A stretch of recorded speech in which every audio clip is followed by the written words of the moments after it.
Hi all. இன்றைக்கி நாம் ரொம்ப டேஸ்டியான பொரிச்ச மத்தி மீன் குழம்பு ரெசிபி தான் பார்க்க போகிறோம். ஸோ மண் சட்டியில் தேவைக்கு அதிகமாகவே நான் வந்து எண்ணெய் ஊற்றிக்கிறேன். பிகாஸ் எனக்கு இந்த மாதிரி காரக்குழம்பு மீன் குழம்புனா நான் கொஞ்சம் எண்ணெய் அதிகமாகவே ஆட் பண்ணுவேன். ஸோ அந்த எண்ணெய் கட்டி வரும்போது அதோட பார்க்க அந்த லுக்கும் ஓகே, அந்த டேஸ்ட்டும் எனக்கு ரொம்ப ரொம்ப பிடிக்கும். உங்களுக்கு எப்படிங்கிறத கண்டிப்பாக கமெண்ட்டில் சொல்லுங்கள். ஸோ இந்த ரெசிபி வந்து பார்த்திங்கன்னா வித்தியாசமாக இருக்குதுன்னு நினைப்பீங்க. அடுத்து வந்து கடுகு ஆட் பண்ணிக்கோங்க. எண்ணெய் காஞ்சி வந்ததும் கடுகு ப்ளஸ் நம்ம வந்து வெந்தயம் ஆட் பண்ண போகிறோம். தாளிக்கிறதுக்கு இந்த ரெண்டும் தாங்க, வேறு நீங்கள் எதுவுமே ஆட் பண்ண வேண்டாம். ஏதோ வெந்தயம் ஆட் பண்ணியாச்சு. இந்த ரெண்டும் நல்லா பொரிஞ்சு வர வரைக்கும் நம்ம வந்து வெயிட் பண்ணலாம். ஸோ இப்போது நம்ம வந்து மத்தி மீன் குழம்பு வந்து நீங்கள் ஆல்ரெடி எல்லாருமே டேஸ்ட் பண்ணியிருப்போம். பட் பொரிச்ச மத்தி மீன் அப்படிங்கிறது என்ன அப்படின்னா, நாம் ஆல்ரெடி மீன் பொரிப்போம் இல்லைங்களா, அந்த மாதிரி வந்து மசாலா வந்து அதுக்கு தடவி ப்ளஸ் எண்ணெயில் பொரித்து அந்த பொரிச்ச மீனை வந்து குழம்பு வைக்கிறது தான் இந்த ரெசிபி. இதுதான் இதோட ஸ்பெஷலு, இதோட டேஸ்ட்டே. பார்த்தீங்கன்னா நான் கூட இதை ஃபஸ்ட்டு கேட்கும் போது எப்படி இருக்கும்னு நினச்சேன். பட் டேஸ்ட்டு வேறு லெவலுங்க, அமேசிங்காக இருந்துச்சு. என் ஃப்ரெண்டுக்கு தான் இதை வந்து தேங்க்ஸ் சொல்லணும், இந்த மாதிரி ஒரு ரெசிபி எனக்கு சொன்னதுக்கு.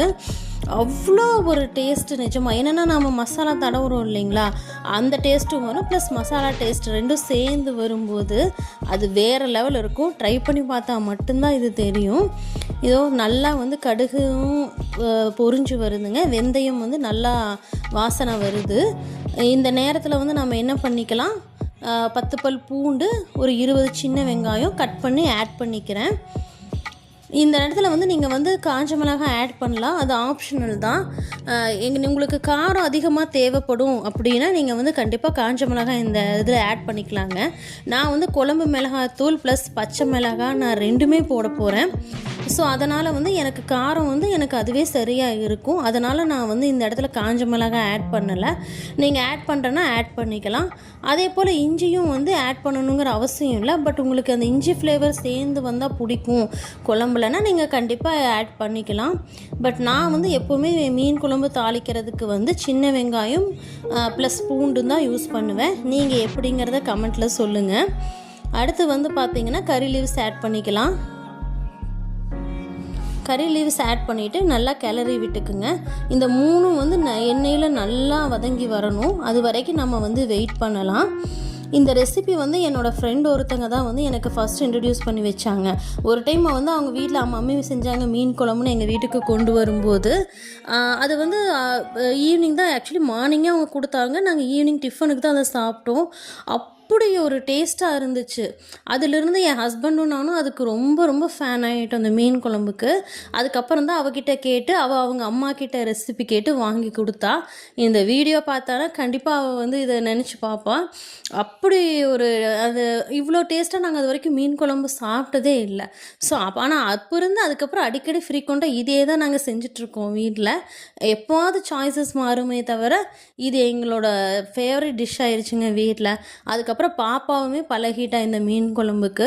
ஸோ அவளே வந்து மீன் குழம்புனா மம்மி பொரிச்ச மீன் குழம்பு வச்சு கொடுங்க ஆன்ட்டி சொன்ன ஸ்டைலில் அப்படின்னு கேட்பான். அந்தளவுக்கு வந்து இது வந்து எங்களோட ஃபேமிலி டிஷ்ஷே ஆயிடுச்சு. நீங்களும் கண்டிப்பாக இதை ட்ரை பண்ணி பார்த்தீங்கன்னா நீங்களே சொல்லுவீங்க இது எவ்வளோ ஒரு சூப்பரான டிஷ் அப்படின்ட்டு. நீங்கள் கண்டிப்பாக ட்ரை பண்ணி பார்த்துட்டு கமெண்ட்டில் சொல்லுங்கள் ஃப்ரெண்ட்ஸ். இது வந்து என்ன அப்படின்னா வணங்குறதுல தாங்க ருசியே இருக்குது. எண்ணெயும் பூண்டும் நல்லா வணங்க விடணும் எண்ணெயில். அது எந்த அளவுக்கு வதங்குதோ, எந்த அளவுக்கு வந்து மசாலா வந்து எல்லாமே ஒன்று சேருதோ, இது மீன் குழம்புன்ட்டு இல்லை, எல்லா குழம்புலையும் வந்து அதுதான் வந்து நமக்கு வந்து ருசி கொடுக்கும்.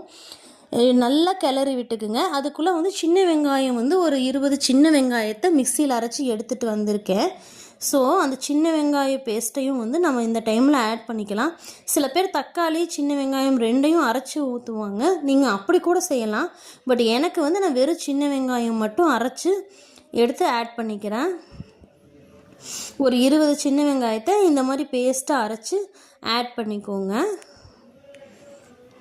இப்போவே நல்ல வாசனை வருது.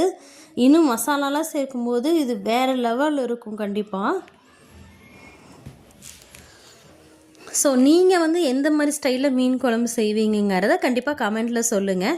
அண்ட் இந்த ரெசிபி ட்ரை பண்ணி பார்த்துட்டு கண்டிப்பாக சொல்லுங்கள் கமெண்ட்டில் இது எப்படி இருக்குது அப்படின்னு.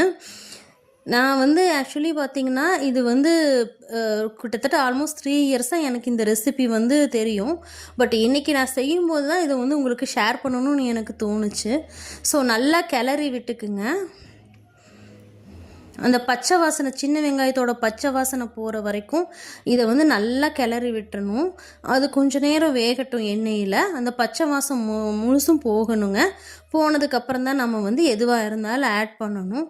ஸோ அதுக்குள்ளே வந்து நான் 2 தக்காளியை வந்து பொடியாக நறுக்கி எடுத்துகிட்டு வந்திருக்கேன்.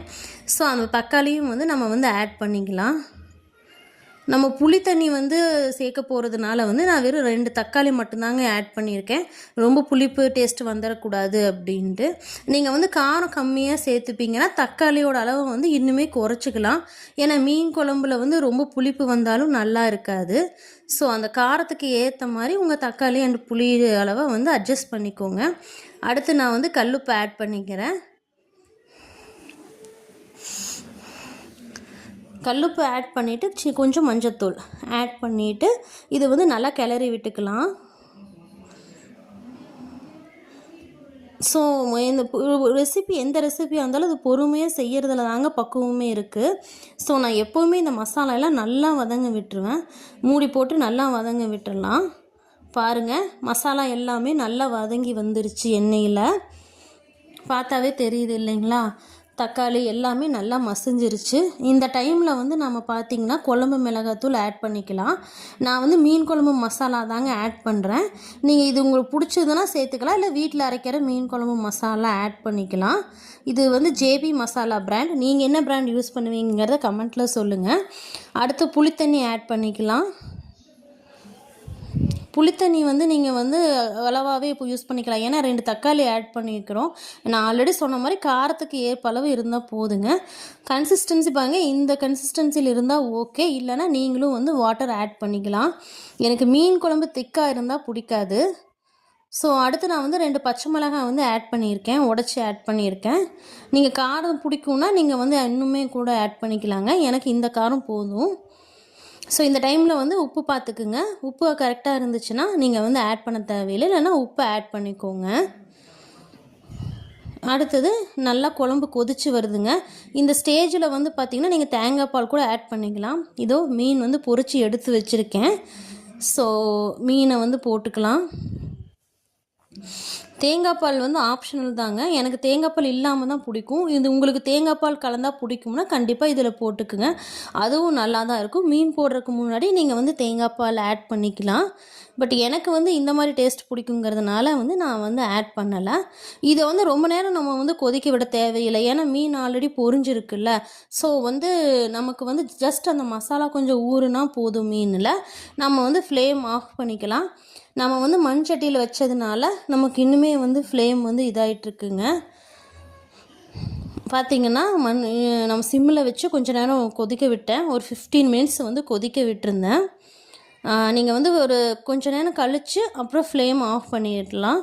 ஆஃப் பண்ணிவிட்டு பார்த்திங்கன்னா குழம்பு ரொம்ப ருசியாக சுவையாக ரெடியாக இருக்கும். மேலே வந்து நீங்கள் வந்து மல்லித்தூள் ஆட் பண்ணி கார்னிஷ் பண்ணிக்கலாம்.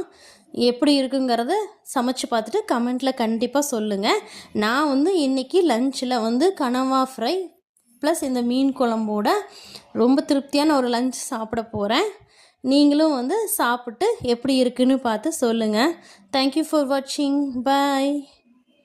See you all in next